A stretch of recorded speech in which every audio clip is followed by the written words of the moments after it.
যে ব্যক্তি প্রত্যেক শুক্রবারে জুম্মার দিন সূরা কাহাফ একবার পড়বে, আল্লাহ তাআলা তাকে 3টা ফজিলত মর্যাদা দান করবে।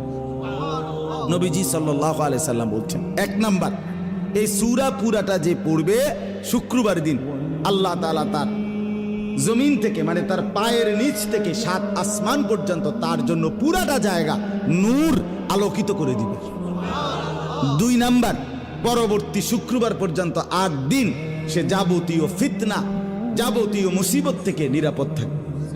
3 নাম্বার, পরবর্তী 8 দিন যদি দাজ্জালও বের হয়, আল্লাহ তাকে দাজ্জালের ফিতনা থেকে রক্ষা করবে।